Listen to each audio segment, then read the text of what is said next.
नमस्कार दोस्तों, हम देखेंगे हम सल्तनत कालीन स्वतंत्र प्रांतीय राज्य। ठीक है, पिछली वीडियो में हमने जितने दिल्ली सल्तनत के राजवंश हैं, चाहे आपका गुलाम वंश हो गया, उसके बाद आपका आ गया खिलजी, खिलजियों के बाद आपके तुगलक है, तुगलक के बाद सैयद, फिर लोधी, ये सारे ख़त्म कर दिए हैं। इनके राजनीतिक घटनाक्रम खत्म कर और उसमें कुछ प्रशासनिक भी देखे हैं। ठीक है, अब देखेंगे हम लोग सल्तनत कालीन स्वतंत्र प्रांतीय राज्य और जो स्थापत्य कला और क्या कहते हैं कि इनका आर्ट एंड कल्चर है, उसका अलग से वीडियो देखेंगे। सबसे लास्ट वीडियो उसकी बनाएंगे। आज ये देखते हैं। अगर वीडियो अच्छी लगती है तो लाइक करें और आपका शेयर करें, कमेंट करें, सब्सक्राइब जरूर करें। दोस्तों से ज़्यादा ज़्यादा शेयर करें, सबके पास वीडियो पहुँचे। तो नमस्कार, आपका रिवीजन क्लासेस में स्वागत है। आइए शुरू करते हैं। तैमूर के आक्रमण के बाद दिल्ली सल्तनत का विघटन प्रारंभ हो गया। तैमूर आक्रमण किया था किसके? लास्ट शासक के समय। फिर उसके बाद सुल्तानों की दुर्बलता का लाभ उठाकर उत्तर एवं दक्षिण में, मतलब ये भारत हमारा है, ये दक्षिण भारत है। अरे कहाँ भारत बन रहा है मेरा? ठीक है, ये दक्षिण भारत है, तो ये दक्षिण भारत में और उत्तर भारत में दोनों जगह में कई राज्य स्वतंत्र हुए, जैसे जौनपुर उत्तर प्रदेश में, कश्मीर है ऊपर जम्मू कश्मीर के पास, मालवा मध्य प्रदेश है, राजपूताना आप देखेंगे कि गुजरात राजस्थान में राजपूताना है।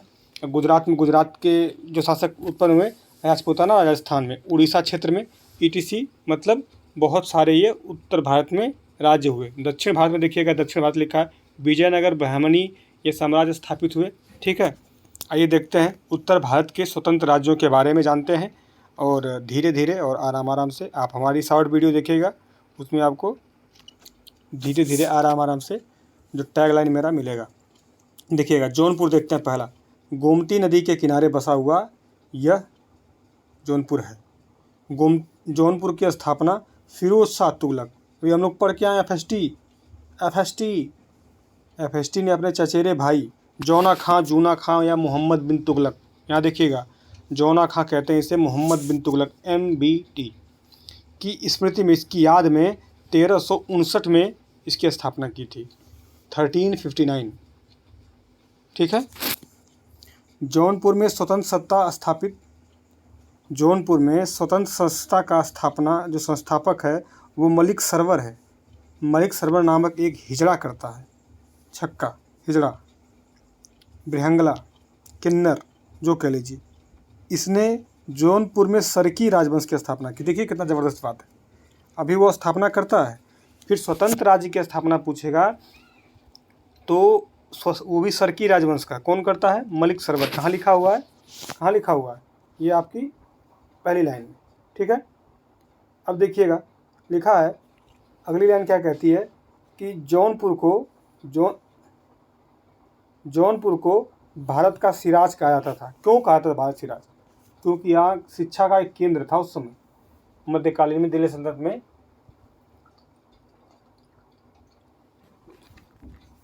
भैया यह शिक्षा का केंद्र था, इसे भारत का सिराज कहते थे। हैदर अली यहाँ शिक्षा प्राप्त किया था। सरकी राजवंश के शासक मलिक सरवर संस्थापक है। इसके बाद आपका आता है कौन? मुबारक शाह, यह सुल्तान की उपाधि ली इसने। सुल्तान की उपाधि लेने वाला सरकी वंश का राजवंश का जो है मुबारक शाह है। फिर इब्राहिम शाह आ जाता है, फिर ऐसे घूम के देखिएगा, यह महमूद शाह आता है, फिर थोड़ा सा खिसकिएगा, फिर मोहम्मद शाह आता है, हुसैन शाह अंतिम शासक है, स्वतंत्र सुल्तान। ठीक है, देखिएगा, मलिक सरवर के बाद मुबारक शाह, इब्राहिम शाह, महमूद शाह, मोहम्मद शाह और हुसैन शाह अंतिम सुल्तान है। ये अंतिम शासक इसका सरकी राजवंश का अंतिम स्वतंत्र सुल्तान जो है हुसैन शाह सरकी है, जो लोदी वंश के संस्थापक बालो लोदी ने पराजित कर सल्तनत जौनपुर को विलय कर दिया था। ठीक है, वह ये कि जो सरकी राजवंश का अंतिम सुल्तान हुसैन सरकी, ठीक है, ये इसका युद्ध होता है बहलोल लोदी से युद्ध होता है। युद्ध होने के बाद यह हार जाता है हुसैन शाह सरकी। अब बहलोल लोदी जौनपुर को दिल्ली सल्तनत में विलय कर देता है। ठीक है, ये सल्तनत में इसका विलय कर देता है। फिर देखिएगा जलाल खां इब्राहिम लोदी के काल में मिला। जलाल खां को जौनपुर जो है, जलाल खान एक शासक है जो मतलब जौनपुर को इसका मतलब बनाया इब्राहिम लोदी के काल में। जलाल खान जौनपुर की सत्ता संभालता है। पद्मावत के लेखक जो मलिक मोहम्मद जायसी हैं, ये जौनपुर के रहने वाले हैं। इंपॉर्टेंट फैक्ट है, ये फैक्ट है, रखिएगा, ठीक है।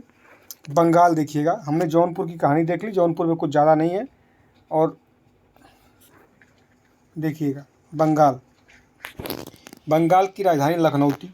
12वीं सदी के अंतिम शासक में, सॉरी कहाँ है, 12वीं सदी के अंतिम दशक में लिखा है, दशक में इख्तियारुद्दीन मोहम्मद बख्तियार खिलजी ने बंगाल को दिल्ली सल्तनत में मिलाया था, ठीक है, दिल्ली सल्तनत में मिलाया था। अब बलबन के समय तुगरिल खान ने बलबन तुगरिल खान ने बंगाल में विद्रोह किया, जिसे बलबन ने दबाया था और अपने जो उसका पुत्र था बुगरा खां वहाँ का शासक बनाया था। फिर देखिएगा कि बलबन की मृत्यु के बाद बुगरा खां ने बंगाल को स्वतंत्र घोषित कर दिया था, अकेला राजा बन गया, ठीक है। अब आता है 1324 का समय, जब गयासुद्दीन तुगलक ने बंगाल को जीता था। गयासुद्दीन तुगलक, ठीक है, जीता था एवं नसरुद्दीन को बंगाल का अपना अधीनस्थ नियुक्त किया था। अब समझिए बात कुछ। गयासुद्दीन तुगलक 1324 में बंगाल को जीत लेता है।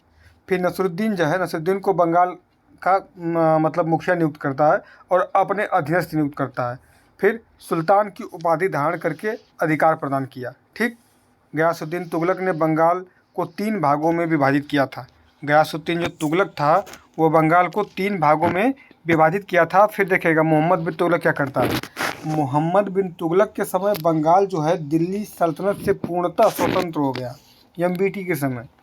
और दिल्ली सल्तनत से अलग होने वाला यह प्रथम प्रांत था। फिरोज शाह तुगलक ने बंगाल पर 2 बार आक्रमण किया, परंतु दिल्ली सल्तनत में मिला नहीं सका। वो औकात नहीं थी उनकी मिला लें, नहीं औकात थी यार, लेकिन मिला नहीं पाया। बंगाल 1340 ईस्वी से 1576 तक एक स्वतंत्र राज्य रहा था। कब से कब तक मन में बोलिएगा फिर से मुंह खोल के, 1340 से 1576, ऐसे याद होगा मन में बोलेंगे तो। सन 1576 में जो अकबर था, ये अकबर के सेनापतियों ने अंतिम अफगान सुल्तान जो दाऊद शाह था उसको पराजित करके बढ़िया से मार डाला। मारने के बाद अकबर के राज्यों में बंगाल को शामिल कर दिया। जितने अकबर ने विजित क्षेत्र थे उन विजित क्षेत्रों के मतलब अकबर के अधीन बंगाल आ गया 1576। कब भैया? 1576। देखिएगा संस्कृत रामायण का बांग्ला में अनुवाद कृत्तिवास ने किया था।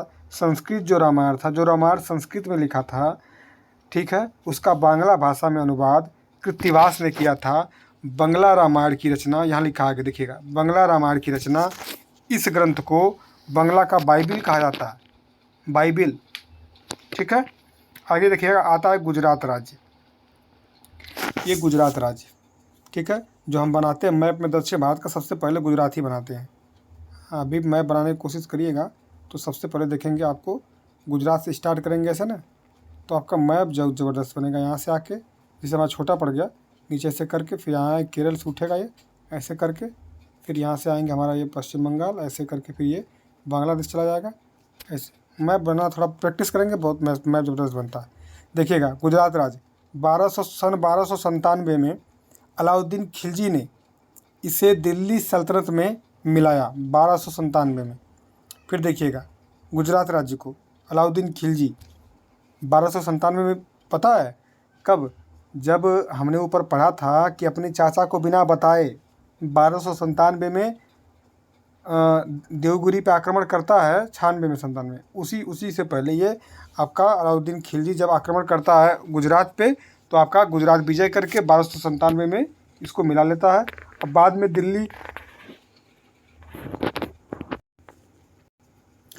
में जो है दिल्ली सल्तनत के अस्थायित्व तक दिल्ली से गुजरात में मुस्लिम सूबेदारों को नियुक्त होना जारी रहा, ठीक। 1401 में जो है अंतिम सूबेदार जफर खान ने औपचारिक तौर पर दिल्ली सल्तनत की अधीनता त्याग दी, औपचारिक पे, और अपने जिसका पुत्र था तातार खां को नासिरुद्दीन मोहम्मद शाह की पदवी देकर सुल्तान के रूप में स्वतंत्र राज्य सिंहासन पर बैठा दिया था। 1407 में जफर खान ने अपने पुत्र सुल्तान नसीरुद्दीन मोहम्मद शाह को जहर दे दिया एवं सुल्तान मुजफ्फर शाह के नाम से गद्दी पर बैठा। बाद में इसके पौत्र अलय खां ने जहर दे दिया और अहमद शाह के नाम पर गद्दी बैठा। ये एक प्रत्यांता वंश था, आप जानते हैं प्राचीन भारत में, और इनको हम नाम देते हैं जहर एंतियंता वंश। सारे जहर खिला खिला के मुरा दे रहे हैं। देखिएगा, अहमद शाह आता है। अहमद शाह को स्वतंत्र गुजरात राज्य का वास्तविक संस्थापक माना जाता है। अहमद शाह ने अहमदाबाद नगर का स्थापना करवाया था। अहमदाबाद यूनेस्को के वर्ल्ड हेरिटेज में जो आपके शहर शामिल होते हैं, हमारे भारत के 2 शहर शामिल हैं, एक जयपुर है, एक अहमदाबाद है। ठीक है, इम्पोर्टेंट है अहमदाबाद। अहमद शाह ने आपका प्रथम बार गुजरात में जजिया कर लगाया था। इसके समय मिस्र विद्वान बदरुद्दीन दमामिनी गुजरात की यात्रा किया था। बदरुद्दीन दमामिनी, देखिए ये बेगड़ा आ गया, सुल्तान महमूद बेगड़ा, यह अपने वंश का सबसे प्रतापी राजा। ठीक है, और इसके समय इटली का यात्री लुदोविको दी बार्थेमा ने गुजरात की यात्रा की थी। लुदोविको दी बार्थेमा, ये सुल्तान जो महमूद बेगड़ा है, जिसके बारे में थोड़ा पढ़ना पड़ेगा। आप थोड़ा सा किसी भी, अब नेक्स्ट वीडियो बनाएंगे या तो क्या कहते हैं कि मैराथन बनाएंगे तो उसमें बताएंगे, क्योंकि 3 बार से देखिए यूपीपीसीएस लगातार इस पर क्वेश्चन बना रहा है। सुल्तान बहादुर शाह देखिएगा, इसने मालवा के सुल्तान महमूद द्वितीय खिलजी को पराजित किया एवं मालवा को गुजरात में मिला लिया। कौन था ये? महमूद द्वितीय खिलजी था। अब देखिएगा क्या होता है फिर, आपका मुग़ल जो बादशाह हुमायूं था, इसे बुरी तरह पराजित किया। कौन? गुजरात को अपने राज्य में मिलाना चाहा परंतु असफल रहा। इसके बाद अकबर ने आपका गुजरात विजय की थी, आप जानते हैं। देखिएगा क्या क्या इसमें देखें हम लोग। 1297 में अलाउद्दीन खिलजी, ठीक है। 1401 में इसका अंतिम सूबेदार जफर खां था। जब ये इसके बाद लगातार मतलब सूबेदार नियुक्त हुए। फिर 1401 में अंतिम सूबेदार जफर खां था। औपचारिक तौर पर मतलब अधीनता से त्याग दिया था, अपने बेटे को बनाया नसीरुद्दीन शाह को। उसके बाद क्या होता है कि 1407 में जफर खां ने नसीरुद्दीन शाह को जहर दे दिया। जहर देने के बाद अहमद शाह को मतलब अपने खुद बनता है मोहम्मद शाह के नाम से। फिर अहमद शाह इसका जो पुत्र था अलय खां इसको जहर दे के अहमद शाह के नाम से गद्दी पे बैठता है।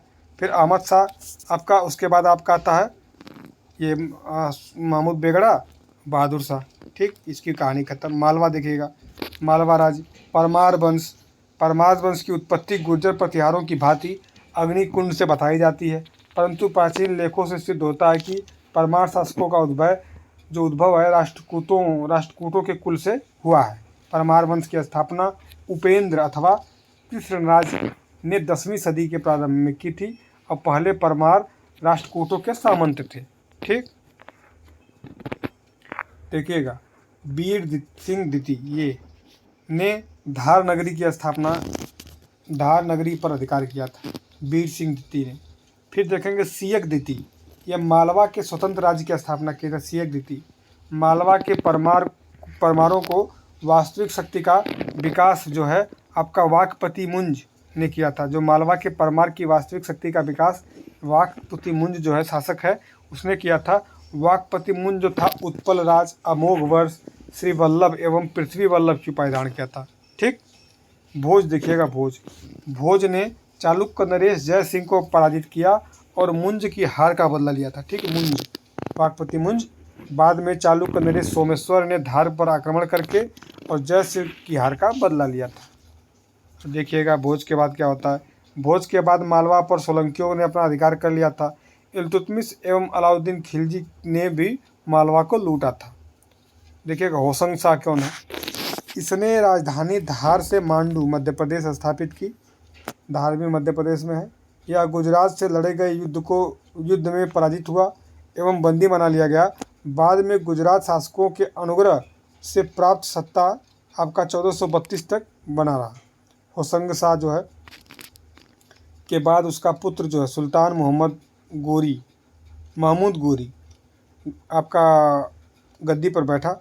1436 में जो उसका वजीर था महमूद खां खिलजी, महमूद गोरी को जहर देकर मार देता है और आपका मालवा में खिलजी वंश की स्थापना होती है। ठीक है, देखिएगा खिलजी है। चित्तौड़ के राणा एवं महमूद खिलजी के मध्य युद्ध हुआ। संभवतः यह अनिर्णित युद्ध था। राणा ने इस विजय के उपलक्ष्य में चित्तौड़ में विजय स्तंभ बनवाया। ठीक उसी प्रकार खिलजी ने भी विजय का दावा करते हुए मांडू में एक निर्माण बनवाई। बाद में यह गिर गई। महमूद खिलजी देखिएगा, महमूद खिलजी के बाद आपका सुल्तान गयासुद्दीन गद्दी पर बैठा, परंतु उसके पुत्र नासिरुद्दीन ने उसे जहर दे दिया। नासिरुद्दीन जब गद्दी पर बैठा, परंतु कुछ समय बाद बुखार से मर गया। नासिरुद्दीन के बाद खिलजी वंश का अंतिम शासक महमूद द्वितीय खिलजी गद्दी पर बैठता है। कुछ समय बाद आपका गुजरात के सुल्तान बहादुर शाह ने महमूद द्वितीय को पराजित करके मार डाला। 1531 में मालवा को गुजरात में मिला लिया। ठीक, देखिएगा कश्मीर राज। 14वीं सदी के आरंभ में शाह मिर्जा या मीर अथवा मीर नामक मुसलमान ने कश्मीर पर अधिकार कर लिया और एक मुस्लिम वंश की स्थापना की थी, सुल्तान सिकंदर। इसके समय में तैमूर का आक्रमण हुआ था। तैमूर ने कश्मीर पर आक्रमण नहीं किया था। सुल्तान जैनुल आबदीन, बहुत इंपॉर्टेंट है यह, इसे कश्मीर का अकबर कहते हैं। इसने लंबे समय तक कश्मीर पर शासन किया। यह धार्मिक रूप से सहिष्णु था। गौ हत्या पर प्रतिबंध लगाया था। स्वयं मांस नहीं खाता था। ठीक है, फिर संतों का आदर करता था। साहित्य, चित्रकला एवं संगीत का आपका प्रेमी था। ठीक, साहित्य, चित्रकला और संगीत का प्रेमी था। और देखेंगे कि संगीत को प्रोत्साहन दिया। इन गुणों के कारण इसे कश्मीर का अकबर कहा जाता है। मिर्जा हैदर दुगलत हुमायूं के रिश्तेदार था, ने कश्मीर पर विजय प्राप्त की एवं स्वतंत्र व्यवहारिक हुमायूं का सूबेदार बनकर राज्य करता रहा। कुछ वर्षों के बाद कश्मीर पर चाक वंश ने अधिकार कर लिया। चाक वंश को 1586 में अकबर ने नष्ट कर दिया था। 1586 में अकबर जो है कश्मीर पर आक्रमण किया था। दक्षिण भारत के स्वतंत्र राज्य देखेंगे कि 14वीं शताब्दी में प्रथम चरण में द्वार समुद्रम के होयसोलों के अतिरिक्त लगभग संपूर्ण दक्षिण को दिल्ली सल्तनत में शामिल किया जा चुका था, परंतु मोहम्मद बिन तुगलक के काल में दक्षिण भारत में सर्वाधिक विद्रोह हुआ और इन विद्रोहों के दमन के लिए सत्ता की मजबूती के लिए राजधानी दौलताबाद बनाई। विजित प्रदेशों को प्रांतों में विभाजित कर दिया। 1325 में आपका मोहम्मद बिन तुगलक के चचेरे भाई बहाउद्दीन गुरसर्फ ने कर्नाटक में विद्रोह किया और जिसे स्वयं मोहम्मद बिन तुगलक ने दक्षिण जाकर दबाया, परंतु बहाउद्दीन भागकर कंपिली के शासक के पास पहुंच गया। मोहम्मद बिन तुगलक ने कंपिली को जीतकर सल्तनत में शामिल कर लिया। कंपिली विजय अभियान में ही मोहम्मद बिन तुगलक कंपिली राज्य से हरिहर बुक्का नामक 2 भाइयों को बंदी बनाकर लाया था। ठीक, तो हरिहर बुक्का को आप देख ले कहाँ से आए हैं। कंपिली से बंदी बना के लाए थे, बंदर नहीं बंदी। बंदी मतलब लड़की नहीं, बंदी मतलब कि वो कारागार वाला बंदी। विजयनगर साम्राज्य स्थापना। कंपिली विजय के बाद कुछ समय बाद दक्षिण भारत में अनेक विद्रोह हुए। जैसे आंध्र प्रदेश में प्रोलाय एवं कपाय नामक 2 भाइयों ने विद्रोह किया। मदुरा जो थी में तुगलक सूबेदार जलालुद्दीन अहसान ने भी अपनी स्वतंत्रता की घोषणा कर दी। होयसालों ने स्वतंत्रता की घोषणा कर दी थी। इसी स्थिति का लाभ उठाकर कंपिली ने भी विद्रोह किया। आंध्रा और आपका बैटरी डिस्चार्ज होने वाली। चलिए देखते हैं आंध्रा, तमिलनाडु, आप देखेंगे कर्नाटक, फिर आप देखेंगे कि महाराष्ट्र, सभी जगहों पे विद्रोह जो थे भड़क उठे थे। अब देखिए क्या होता है। दक्षिण भारत के विद्रोह को दबाने के लिए जो MBT मोहम्मद बिन तुगलक ने हरिहर बुक्का को मुक्त करके सेनापति बनाकर दक्षिण अभियान पर भेज दिया। ठीक है, हरिहर बुक्का ने कंपिली विद्रोह को दबाया और इसी बीच में हरिहर बुक्का जो थे ये विद्यारण्य नाम था इनका, हाँ, विद्यारण्य नामक संत के संपर्क में आए और विद्यारण्य ने अपने गुरु विद्यातीर्थ की अनुमति से हरिहर बुक्का को पुनः हिंदू धर्म में मतलब दीक्षित किया, शिक्षा दी। 1336 में हरिहर ने हम्पी हस्तिनावती राज्य की नींव डाली और इसी वर्ष जो है अनेगोंडी निकट विजयनगर शहर की स्थापना की। अनेगोंडी के निकट विजयनगर शहर की स्थापना की एवं संगम वंश की स्थापना की। विद्यारण्य एक आपका सायण की प्रेरणा से, ठीक है, विद्यारण्य एवं सायण के गुरु थे, उनकी प्रेरणा से यह स्थापना होती है। देखेंगे विजयनगर साम्राज्य और राजवंश बहुत इंपॉर्टेंट है। आ जाइए देखिए, विजयनगर साम्राज्य 1336 से 1565 तक ये शासन रहता है पूरा। कई सारे वंशों में रहता है, जैसे कि आप संगम वंश की स्थापना होती है, हरिहर एवं बुक्का प्रथम ने की है। उसके बाद सालू वंश आता है, नरसिंह सालू करता है। तुलु वंश आता है आपका, वीर नरसिंह करता है। अरविड वंश आता है, उसका तिरुमल कहता है ना। आगे संगम वंश में क्या कहानी है, गंगा नदी का संगम वंश का जो स्थापना है हरिहर बुक्का ने की थी। संगम वंश का जो प्रथम शासक है हरिहर प्रथम है, अंतिम शासक है जो विरूपाक्ष द्वितीय है, ठीक है। प्रथम जो है आपका हरिहर बुक्का है और अंतिम शासक विरूपाक्ष द्वितीय है। देखिएगा हरिहर प्रथम संगम वंश का प्रथम शासक था। इसने पहली राजधानी जो है अनेगोंडी को बनाया था तथा बाद में विजयनगर को अपनी दूसरी राजधानी बनाई थी। देखिएगा हरिहर प्रथम होयसाल राज्य को अपने राज्य में मिलाया था, ये तो काम ही था इन सब का। इसके शासन काल में बहमनी व विजयनगर के मध्य संघर्ष प्रारंभ हुआ, ठीक है।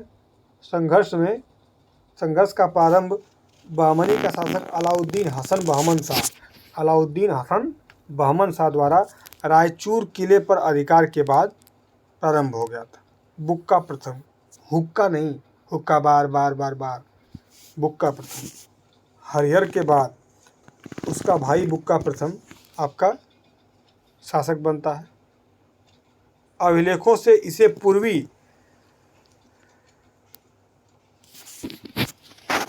पूर्वी पश्चिमी दक्षिणी सागरों का स्वामी कहा था अभिलेखों में। बुक्का प्रथम मदुरा को विजयनगर साम्राज्य में शामिल किया था। बुक्का प्रथम ने वेद मार्ग प्रतिष्ठापक की उपाधि धारण की थी। हरिहर द्वितीय आता है, यह विजयनगर का प्रथम शासक है जिसने राजाधिराज की उपाधि धारण की थी। राजाधिराज के साथ साथ राज परमेश्वर की भी उपाधि धारण की थी। कौन? हरिहर द्वितीय। देखेंगे हरिहर द्वितीय को राज वाल्मीकि की उपाधि प्रदान की गई थी। आगे देखिए देवराय प्रथम ने तुंगभद्रा नदी पर आपका बांध बनाकर नहरें निकलवाई थी। देवराय जो प्रथम था तुंगभद्रा नदी पर बांध बनवाकर आपका नहरें निकलवाई थी।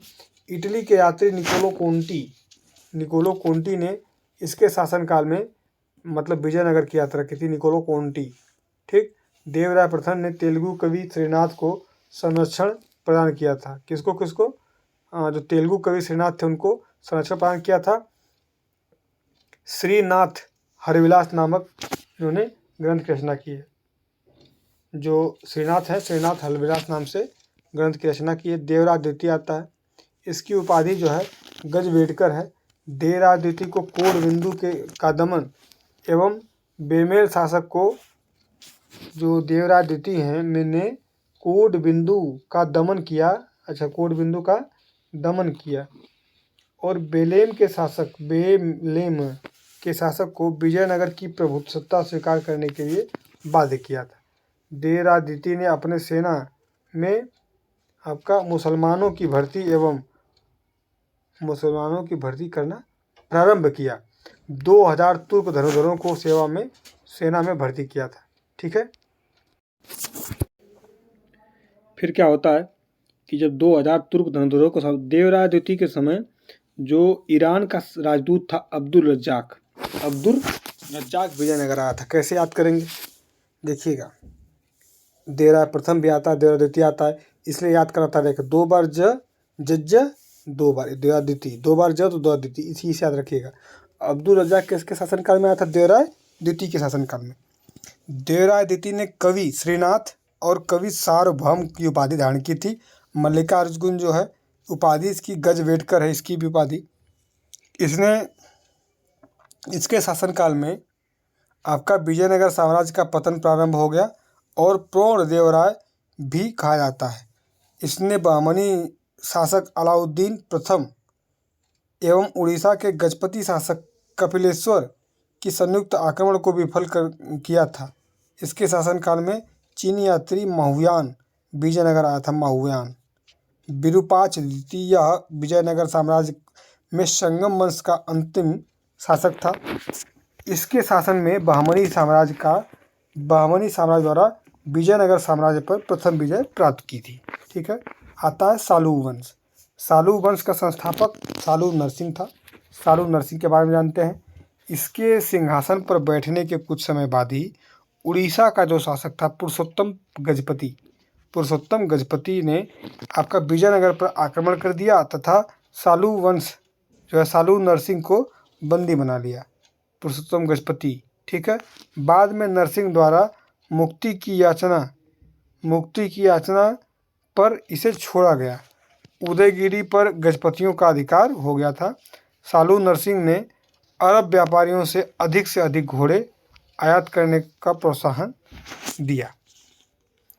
इम्मादी नरसिंह, यह सालू नरसिंह का पुत्र एवं उत्तराधिकारी था। सालू नरसिंह का अल्पायु का था और सालू नरसिंह का सेनानायक इसका संरक्षक था। ठीक है, क्योंकि छोटी उम्र का था ये इनके मरने के बाद, तो इनका संरक्षक कौन बना? इनका सेनानायक बना।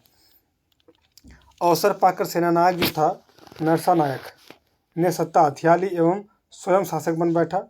नरसानायक ने चोल चेर पांड्य शासकों को अपने अधीनता स्वीकार करवाई थी। नरसानायक के पुत्र वीर नरसिंह ने इम्मादी नरसिंह की हत्या कर दी। और इस प्रकार सालू जो आपका वंश समाप्त हो गया। वीर नरसिंह ने विजयनगर के तीसरे राजवंश तुलु वंश की स्थापना की। वीर नरसिंह, ठीक है। तुलु वंश का संस्थापक वीर नरसिंह तथा अंतिम संस्थापक जो था तिरुमल था। ठीक। वीर नरसिंह ने भुजबल की उपाधि धारण की थी। भुजबल। कृष्णदेवराय देखिएगा, कृष्णदेवराय जो है 1509 ईस्वी में गद्दी पर बैठा। विजयनगर साम्राज्य का महानतम शासक है। बाबर ने अपने आत्मकथा बाबरनामा में कृष्णदेवराय को तत्कालीन भारत का सबसे बड़ा शक्तिशाली शासक कहा जाता है। 1510 में अल्बुकर्क,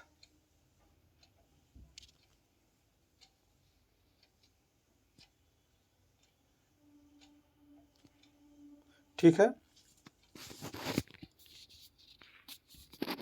देखिएगा। तो हम लोग देखें कि बाबर ने अपनी आत्मकथा बाबरनामा में कृष्णदेवराय के तत्कालीन भारत पर सबसे शक्तिशाली शासक कहा बताया था। ये जब आता है तो लिखता है कि भारत में सबसे शक्तिशाली शासक उस समय केडीआर है, कृष्णदेवराय है। 1510 में अल्बुकर्क ने फादर लुई को कालीकट के जमोरिन के विरुद्ध आपका युद्ध संबंधी समझौता और मतकल एवं मंगलोर के मध्य कारखाना स्थापित करने की अनुमति मांगने के लिए विजयनगर भेजा था। कृष्णदेवराय पुर्तगाली दूत को स्पष्ट उत्तर देकर वापस भेज दिया था। अदोनी का युद्ध देखिएगा, 1509-10 में होता अदोनी का युद्ध। बीदर का सुल्तान जो था महमूद शाह ने विजयनगर पर आक्रमण किया था। कृष्णदेवराय ने महमूद शाह की सेना को अदोनी के निकट बुरी तरह से लतियाया था। ठीक है। इस युद्ध में बीजापुर का जो सुल्तान था यूसुफ आदिल शाह मारी गया तो आसिफ आदिल शाह की मृत्यु के बाद उसका अल्पवयस्क उत्तराधिकारी इस्माइल गद्दी पर बैठा। इस स्थिति का लाभ उठाकर कृष्णदेवराय ने रायचूर एवं गुलबर्गा पर अधिकार कर लिया। ठीक है। और बीदर पर आक्रमण करके बहमनी शासक जो था आपका महमूद शाह को कासिम बरीद के अधिकार से निकालकर पुनः सिंहासन पर बैठाया। इस उपलक्ष्य में यवन राज्य स्थापनाचार्य की उपाधि धारण करता है। ठीक है। अष्टदिग्गज देखिएगा, कृष्णदेवराय का शासनकाल में तेलुगु साहित्य का स्वर्णकाल माना जाता है। अब कृष्णदेवराय ने राज दरबार में आपका तेलुगु के 8 महान कवि, विद्वान एवं कवि थे। ठीक है, आप देखेंगे 8 महान जो विद्वान थे और कवि थे देवराज द्वितीय के शासनकाल में। ठीक, इन्हें अष्टदिग्गज कहा जाता था। इनमें जो है पेड्डानाडा पेड्डा पेड्डाना पेड्डाना पेड्डाना सर्वप्रमुख थे और ये तेलुगु एवं संस्कृत दोनों भाषाओं के विद्वान थे। देखिएगा, कृष्ण देव राय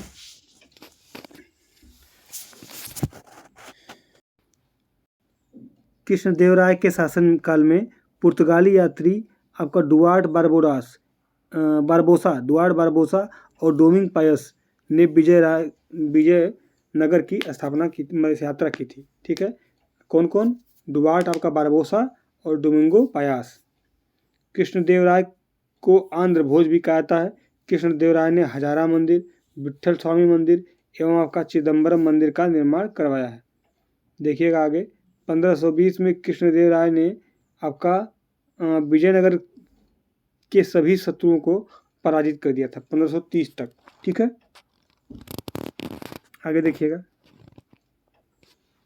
अच्युत देवराय।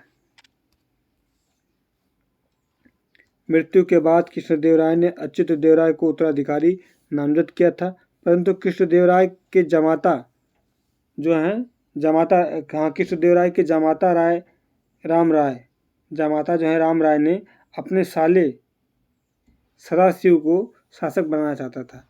इससे गृह युद्ध की स्थिति पैदा हो गई और इस युद्ध के संकट से रक्षा करने के लिए अच्युत देवराय ने राम राय को शासन में सहभागी बनाया था। इसी समय उड़ीसा के गजपति शासक प्रतापरुद्र जो था आपका गजपति ने बीजापुर के शासक आपका इस्माइल आदिल से विजयनगर पर आक्रमण किया था। ठीक है, साथ मिल का लिखा। इसी समय उड़ीसा का जो गजपति शासक प्रतापरुद्र गजपति था एवं बीजापुर का जो शासक इस्माइली आदिल ने विजयनगर पर आक्रमण किया था, दोनों मिलके। और अच्युत ने गजपति के शासक का आक्रमण विफल कर दिया, परंतु इस्माइल आदिल जो है ने रायचूर और मुदगल पर अधिकार कर लिया। इसके बाद जब गोलकुंडा के शासक ने भी आपका आक्रमण किया, अच्युत ने गोलकुंडा को भी पराजित कर दिया। ठीक, आगे देखेंगे,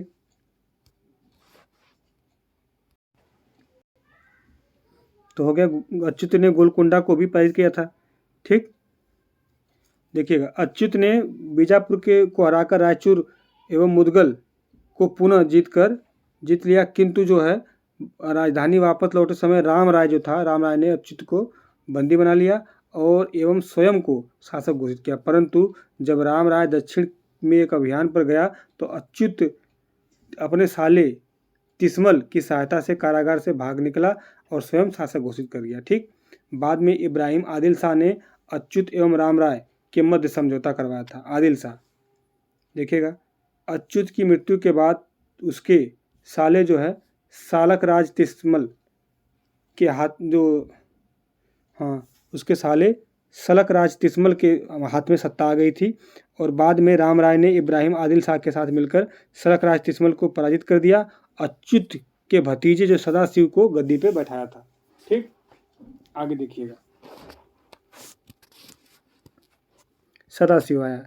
सदाशिव देखिएगा, सदाशिव शासन काल में सत्ता राम राय के हाथ में रही।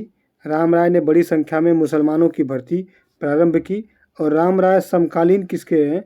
दक्षिण की मुस्लिम सल्तनतों के आपका अंतर्राज्यीय राजनीति में हस्तक्षेप करना प्रारंभ किया। ऐसा कभी नहीं हुआ था। देखिएगा, ताली कोटा का युद्ध या इसे राजसी तांगड़ी का युद्ध कहते हैं, बहुत इंपॉर्टेंट है। विजयनगर की बढ़ती हुई शक्ति को देखकर दक्षिण के मुस्लिम सल्तनत इतनी आशंकित हो गई कि उन्होंने आपसी झगड़ों को समाप्त कर एक संघ बनाकर विजयनगर की शक्ति को समाप्त करने का निर्णय लिया। युद्ध के समय विजयनगर का शासक जो था आपका सदाशिव था। देखिएगा, युद्ध के पक्ष में कौन था?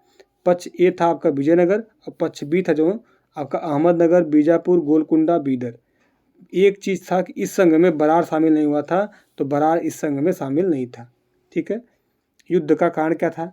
कि युद्ध का कारण था कि विजयनगर के प्रति दक्षिण सुल्तानों की जो समान ईर्ष्या एवं घृणा ये थी। राम राय द्वारा किया गया राज्यों के अंतर्राज्यीय राजनीति में हस्तक्षेप था।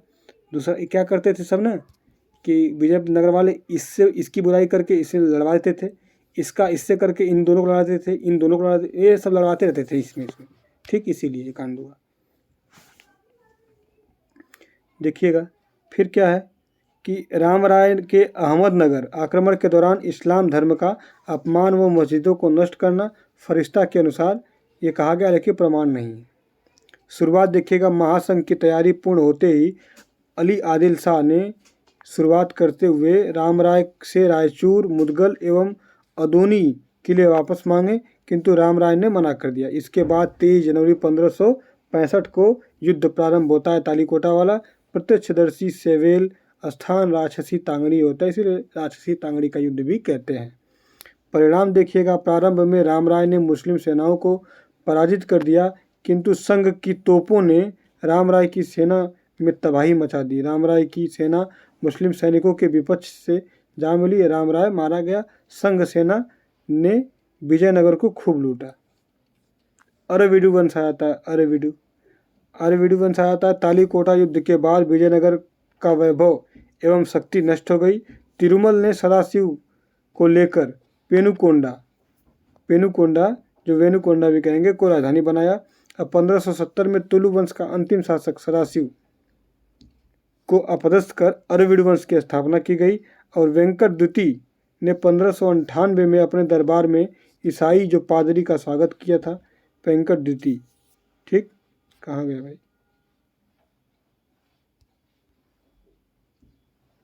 स्वागत किया। उन्होंने अपने साम्राज्य में धर्म प्रचार व गिरजाघर बनाने की स्वतंत्रता दी थी। श्रीरंग तृतीय देखिएगा, अराविडु वंश एवं विजयनगर साम्राज्य का अंतिम शासक था। विजयनगर का प्रशासन देखिएगा, केंद्रीय प्रशासन, विजयनगर साम्राज्य का जो शासन राजतंत्रात्मक था और राजा को राय कहा जाता था। वह ईश्वर के समतुल्य माना जाता था। प्राचीन काल की भांति सप्तांग विचारधारा पर जोर दिया गया और विजयनगर नरेश अपने जीवन काल में ही उत्तराधिकारियों को नामजद कर देते थे। ये बढ़िया है। विजयनगर शासकों में धर्म के मामले में धर्मनिरपेक्ष नीति अपनाई गई थी। राज्य परिषद क्या होता था विजयनगर में देखिएगा, यह राजा की शक्ति पर नियंत्रण के सबसे शक्तिशाली संस्था थी। राजा राज्य के समस्त मामलों एवं नीतियों के संबंध में इससे परामर्श लेता था। किससे? राज्य परिषद से। राज्य परिषद के में प्रांतों के नायक, सामंत शासक और प्रमुख धर्माचार्यों, विद्वानों, संगीतकारों, कलाकारों, व्यापारियों, यहाँ तक कि विदेशी राज्यों के राजदूतों को भी शामिल किया जाता था। ठीक है। मंत्रिपरिषद क्या थी? राज्य परिषद के बाद मंत्रिपरिषद नामक संस्था था। इसका प्रमुख अधिकारी प्रधानी या महाप्रधानी होता था। राजा एवं युवराज के बाद केंद्र में सबसे प्रधान अधिकारी आपका प्रधानी होता था। ठीक, जिसकी तुलना हम मराठा कालीन पेशवा से कर सकते हैं। रायसम यह सचिव होता था और राजा के मौखिक आदेशों को लिपिबद्ध करता था। कर्णिकम या लेखाकार अधिकारी होता था। देखिएगा आगे, प्रांतीय प्रशासन। प्रांतीय प्रशासन के अंतर्गत प्रांत है। विजयनगर साम्राज्य में जो है प्रांतों में बटा था। विजयनगर साम्राज्य प्रांतों में बटा था। आपका प्रांत मंडल में बटा था। मंडल जो होते थे कमिश्नरी जो वर्तमान में है, मंडलों में मंडल जो है कोट्टमों में बटे थे। देखिए प्रांत है जो प्रांत मंडल में बटा था। मंडल के बाद कोट्टम आता था। कोट्टम को ही वलनाडु कहते थे। ये जिले होते थे। कोट्टम होते थे नाडु में बटे थे। नाडु ही तहसील कहलाती है। ठीक, नाडु मेलाग्राम में बटे थे। मेलाग्राम ग्रामों का समूह है। उसके बाद जो मेलाग्राम होता था ऊर या ग्राम में बटा था। प्रशासन की सबसे छोटी इकाई आपकी ऊर होती थी या उसे ग्राम कह लीजिए। न्यायंकार व्यवस्था क्या है? इस व्यवस्था के अंतर्गत विजयनगर के जो नरेश सैनिक हैं एवं असैनिक अधिकारियों को उनके विशेष सेवाओं के बदले भू क्षेत्र विशेष प्रदान कर देते थे और यह भी अमरम कहलाती थी। इसे ग्रहण करने वाले अमर नायक कहलाते थे। प्रारंभ में यह व्यवस्था सेवा शर्तों पर आधारित थी, बाद में अनुवंशिक हो गई।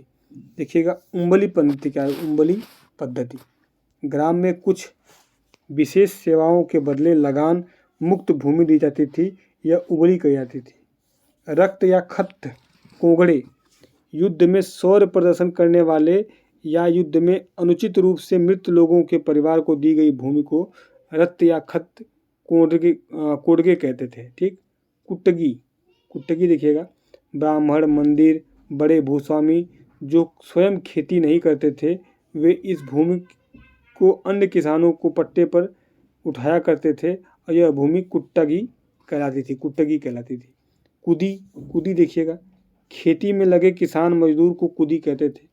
अब भंडारवाद ग्राम, ऐसे ग्राम जिनकी भूमि राज्य के प्रत्यक्ष नियंत्रण में थी, इन ग्रामों को किसान राज्य को कर देते थे, भंडारवाद ग्राम कहलाते थे। स्थानीय प्रशासन देखिएगा,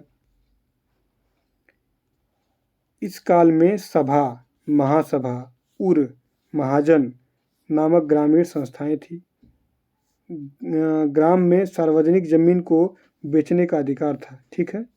और ये ग्राम सभाएं राजकीय करों एवं आपका करों को भी एकत्रित करती थी ये। ठीक। और देखेंगे ब्रह्मदेय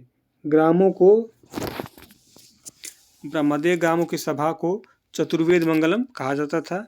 नाडू जो होते थे, नाडू, यह गांव से एक बड़ी राजनीतिक इकाई थी और आपका इसी संस्था को नाडू एवं सदस्यों को नातवार कहा जाता था। इनके जो सदस्य होते थे इनको नातवार कहते थे। विजयनगर साम्राज्य में आयगार व्यवस्था स्थानीय प्रदेशों के शासन की व्यवस्था को प्रचलित थी। आयगार व्यवस्था क्या थी? इस व्यवस्था के अनुसार एक स्वतंत्र इकाई के रूप में प्रत्येक ग्राम को संगठित किया जाता था और इसके प्रशासन के लिए 12 शासकीय व्यक्तियों की नियुक्ति या 12 शासकीय व्यक्तियों को नियुक्त किया जाता था। इस 12 शासकीय व्यक्तियों के समूह को आयगर कहा जाता था।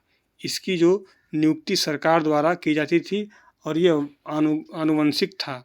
आयगारों को वेतन के रूप में लगान व कर मुक्त भूमि प्रदान की जाती थी। विजयनगर साम्राज्य के कर, विजयनगर साम्राज्य के प्रमुख कर हैं जैसे कदमई, मगमाई, कनिक्कई, कत्तनम, वरम, भोगम, वारी, पत्तम है, इराई है, कत्तायम। ठीक। अब देखिएगा विजयनगर साम्राज्य में विवाह पर भी आपका कर लिया जाता था। विजयनगर साम्राज्य में वेश्याओं से प्राप्त कर से पुलिस को वेतन दिया जाता था। शिष्ट जो है, शिष्ट नामक कर राज्य की आय के प्रमुख स्रोत थे। आपके विजयनगर साम्राज्य के सिक्के, सोने के सिक्के बराह, जो बराह नाम से थे, सर्वाधिक प्रसिद्ध थे और अन्य आपका हुण जो पगोड़ा कहा जाता था वो भी था। अन्य सिक्के प्रताप और फड़म कहलाते थे उसमें शामिल थे और चांदी के सिक्के तार थे। विजयनगर साम्राज्य का समाज देखिएगा, विजयनगर साम्राज्य में आपका समाज शास्त्रीय परंपराओं पर आधारित था और विजयनगर साम्राज्य में वर्ण व्यवस्था आधारित थी। ब्राह्मणों को अनेक विशेषाधिकार प्राप्त थे और ब्राह्मणों को मृत्युदंड नहीं दिया जा सकता था। सतशूद्र देखिएगा, सतशूद्र में क्या है? ये वे शूद्र थे जिन्होंने ऊंची जाति के लोगों को विशेषाधिकार को हड़प लिया था। देखिएगा दास प्रथा, विजयनगर में दास प्रथा प्रचलित थी। मनुष्यों में क्रय विक्रय को वेश्यावाग कहा जाता था। वेश्यावाग कहते थे मनुष्यों के क्रय। स्त्रियों की दशा, विजयनगर में स्त्रियों की दशा स्थिति जो सम्मानजनक थी। स्त्रियां मल्ल योद्धा, ज्योतिषी, भविष्यवक्ता, अंगरक्षिकाएँ, सुरक्षाकर्मी, लेखा अधिकारी, लिपिक, संगीतकार इत्यादि होती थी। अब विजयनगर साम्राज्य एकमात्र साम्राज्य था जिसने विशाल संख्या में स्त्रियों को विभिन्न पदों पर नियुक्त किया था। विजयनगर साम्राज्य में देवदासी प्रचलित थी। देवदासियों को मंदिरों में देव पूजा के लिए रखा जाता था और इन्हें वेतन भी दिया जाता था। समाज में पर्दा प्रथा प्रचलित नहीं थी। विधवाओं की स्थिति दयनीय थी। ठीक है। जो सती है, सती प्रथा, विजयनगर साम्राज्य में सती प्रथा प्रचलित थी और लिंगायत संप्रदाय के विधवाओं को जीवित दफना दिया जाता था।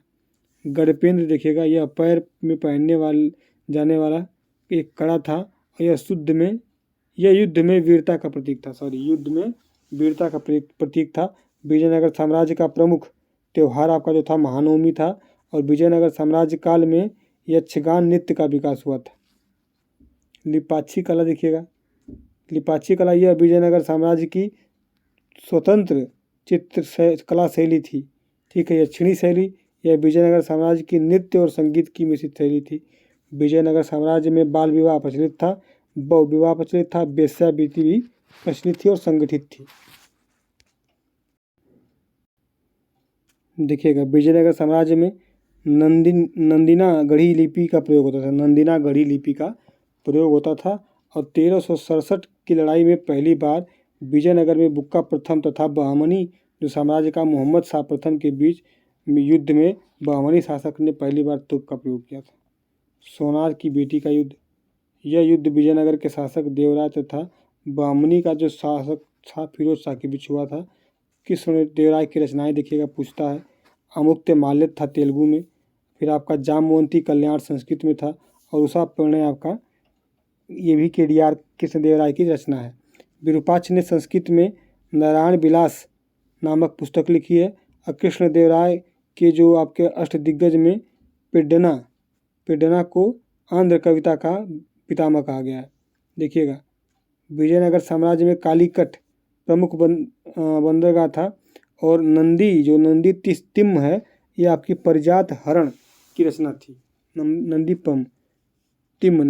तिम्म है। अब देखिएगा, अगला है कि नयना ने महाभारत को तेलुगु भाषा में अनुवाद किया था, ठीक है, परंतु पूर्ण नहीं कर पाया। वीरभद्र ने कालिदास द्वारा रचित जो वीरभद्र था, कालिदास ने लिखा था अभिज्ञान शाकुंतलम, इसका आपका तेलुगु भाषा में अनुवाद किया था। हरिहर जो था स्वर्ण सिक्का बाराहों पर हनुमान एवं गरुड़ की आकृति आपकी अंकित करवाई थी। सदाशिव राय जो था सिक्कों पर लक्ष्मी नारायण की आकृतियाँ आपका अंकित करता था। अब देखिएगा, तुलु वंश के सिक्कों पर बैल जो गरुड़ आपका है, उमा माहेश्वर और वेंकटेश और बालकृष्ण की आकृतियों का वर्णन मिलता है, देखा जाता है। विजयनगर साम्राज्य में सबसे अधिक निर्यात काली मिर्च का और सबसे अधिक आयात घोड़ों का होता था, ठीक है। देखिएगा, बहमनी साम्राज्य स्थापना इसकी मोहम्मद बिन तुगलक ने दक्षिण में साम्राज्यवादी नीति का अनुसरण करते हुए दक्षिण भारत के अधिकांश भाग पर अधिकार कर लिया था। एमबीटी के प्रशासन काल में ही अमीरान सदह नामक अधिकारी नियुक्त किए और इन्हें सादी भी कहा गया। ये अधिकारी राजस्व वसूल करते थे, साथ ही सैनिक टुकड़ियों के प्रधान भी थे। ये बहुत शक्तिशाली होते थे, ठीक है। जब तुगलक वंश के शासक विरुद्ध सर्वत्र विद्रोह प्रारंभ किया तो इसका लाभ उठाकर सादी अमीरों ने इस विद्रोह प्रारंभ कर दिया। फिर ना ये सादी अमीरों ने भी विद्रोह प्रारंभ किया और दौलताबाद में नियुक्त तुगलक वायसराय को पराजित करके दौलताबाद पर अधिकार कर लिया और इस्माइल को इन अमीरों ने अपना नेता चुन दिया। इस्माइल ने अमीरों के इस संघ में प्रमुख व्यक्ति हसन और अमीर उल उमरा एवं जफर खां की उपाधियों से विभूषित किया। जफर खां ने सागर और गुलबर्गा पर अधिकार कर लिया और अपनी शक्ति सफलताओं के कारण जफर खां ने आपका बहुत लोकप्रिय हो गया और इस्माइल शाह ने उसके पक्ष में सत्ता स्थापित कर दी। 1346 में जफर खां ने अलाउद्दीन हसन बहमन शाह की उपाधि धारण करके और बहमनी साम्राज्य के नए की स्थापना करता है। 1346 में अलाउद्दीन हसन बहमन शाह, जो हसन गंगू भी कहते हैं, इसने बहमनी साम्राज्य की स्थापना की और इस समय दिल्ली सल्तनत पर मोहम्मद बिन तुगलक का शासन था। इसने कंधार के टुटगिरी, कल्याणी, बीदर, गुलबर्गा और दाबुल पर अधिकार कर लिया था। मोहम्मद प्रथम शासक आता है अगला, यह हसन गंगू का पुत्र था और इसका शासन विजयनगर एवं तेलंगाना के साथ युद्ध में बीता। इसने तेलंगाना के युद्ध में कपाय नायक को पराजित किया था। तेलंगाना के सिंहासन तख्ते फिरोजा को छीन लिया था, ठीक है। मोहम्मद प्रथम ने निवासी बहमनी साम्राज्य को 4 प्रांतों दौलताबाद, बरार, बीदर और गुलबर्गा। प्रथम के काल में बारूद का उपयोग पहली बार हुआ था, जिससे रक्षा संगठन एक नई क्रांति पैदा हो गई थी। सेनानायक को अमीर उल उमरा कहा जाता था।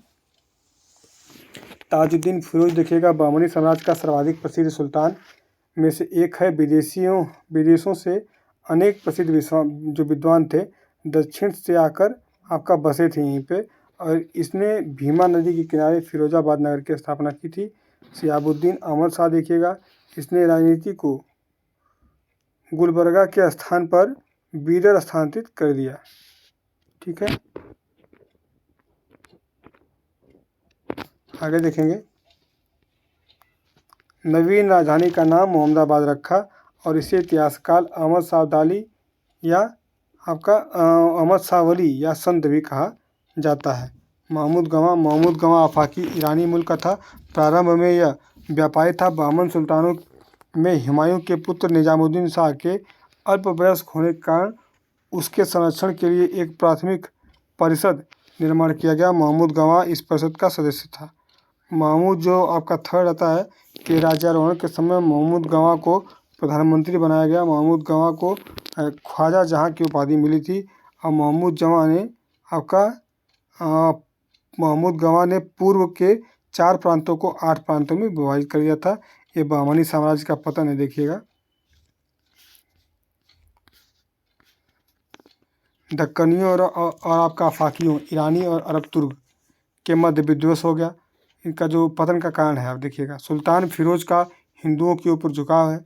सुल्तान शिहाबुद्दीन आपका देखेंगे, सुल्तान शिहाबुद्दीन जो है अहमद द्वारा ईरानी के शिया संतों को आमंत्रित करके इससे दक्षिणी सुल्तानी मुसलमानों के में असंगत बढ़ा। ठीक है, क्या हुआ कि सुल्तान शिहाबुद्दीन अहमद द्वारा ईरान के शिया संत हैं को आमंत्रित करना, इससे दक्षिणी सुल्तान जो मुसलमान में असंतोष बढ़ा था। बहमन सुल्तान द्वारा लड़े गए अनेक अनिर्णित युद्ध हैं। बहमनी साम्राज्य एवं आपका किसान नगर कहाँ देख रहे हैं यार, बहमनी साम्राज्य एवं विजयनगर साम्राज्य के लगातार युद्ध हुए थे। अब बहमनी साम्राज्य के अंतिम षड्यंत्र एकता का अभाव था। अंत में देखिएगा कि 1490 में बीदर जो था, बीदर में बारिद शाही का प्रभाव स्थापित हो गया और प्रांतीय जो तरफदारों ने अपनी स्वतंत्रता घोषित करना प्रारंभ कर दिया और 15वीं शताब्दी के अंत में बहमन साम्राज्य खंडित हो गया। ठीक, बहमनी से अलग हुए प्रांत उत्तरवर्ती देखिएगा, दक्कन सल्तनत राज्य। बहमनी राज्य है, शासक कलीमुल्लाह बहमन वंश का अंतिम शासक है। बहमनी साम्राज्य के पतन के बाद 5 दक्कन सल्तनत राज्यों का उदय हुआ था। 5 कौन कौन से? बरार है, बीजापुर है, आपका अहमदनगर, गोलकुंडा, बीदर। सर्वप्रथम बहमनी साम्राज्य से अलग होने की घोषणा किया था। बीजापुर का आदिल शाही वंश है, अहमदनगर का निजाम शाही है, गोलकुंडा कुतुब शाही वंश, आपका वारिद शाही आपका बीदर में है। ठीक, बरार का जो सुल्तान है, बरार का सुल्तान देखिए, बरार का जो सल्तनत काल, बरार सुल्तान, तो बरार सल्तनत में इमाद शाही, राजधानी आपका एलीचयूर, फिर गाविलगढ़। सर्वप्रथम बहमनी राज्य से अलग होने की घोषणा करने वाला क्षेत्र बरार था और आपका राजधानी इसकी एलिचपुर गाविलगढ़ दूसरी है। और इमाद शाही वंश संस्थापक आपका फतेहुल्लाह खां इमादुल मुल्क, शासक आपका फतेहुल्लाह खां, और उसके बाद आपका अलाउद्दीन इमाद शाह और दरिया इमाद शाह। आपका देखेंगे बुरहान इमाद शाह कौन है, इसके मंत्री तुफाल ने इसे कैद कर लिया और एवं स्वयं गद्दी पर बैठ गया। अंत में अहमदनगर के शासक मुर्तज़ा निज़ाम शाह ने बुरहान को कैद से आज़ाद किया एवं बरार को 1574 में अहमदनगर में मिला दिया। बीजापुर सल्तनत, आदिल शाही वंश, राजधानी आपका नौरसपुर। बीजापुर के आदिल शाही राजवंश का संस्थापक यूसुफ आदिल आपका था और आदिल शाही सुल्तान स्वयं को तुर्की ऑटोमस राजवंश का वंशज मानता था। अहमदनगर आता है निजाम शाही वंश। आप देखेंगे राजधानी जुन्नार, अहमद या आपका खिरकी। अहमदनगर में निजाम शाही वंश का संस्थापक आपका अहमद शाह था, इसको निजाम मुल्क की उपाधि धारण की गई थी। गोलकुंडा आता है कुतुब शाही वंश और आपका देखेंगे गोलकुंडा के कुतुब शाही वंश का संस्थापक कुली कुतुब शाह था और गोलकुंडा साहित्यकारों को बौद्धिक क्रीड़ा स्थली था। ठीक है, बीदर देखिएगा आपका वारिद शाही वंश, राजधानी बीदर है। अब बीदर में आपका वारिद शाही वंश का संस्थापक अमीर अली वारिद था और अमीर अली वारिद को दक्कन का लोमड़ी कहा था। इब्राहिम आदिल शाह द्वितीय ने बीदर पर आक्रमण कर 1619 में बीजापुर में शामिल कर लिया अब सूफी संत देखना है, नेक्स्ट वीडियो में देखेंगे। तब तक के लिए धन्यवाद, जय हिंद। अगर वीडियो अच्छी लगती है तो सब्सक्राइब करें और लाइक करें, कमेंट करें।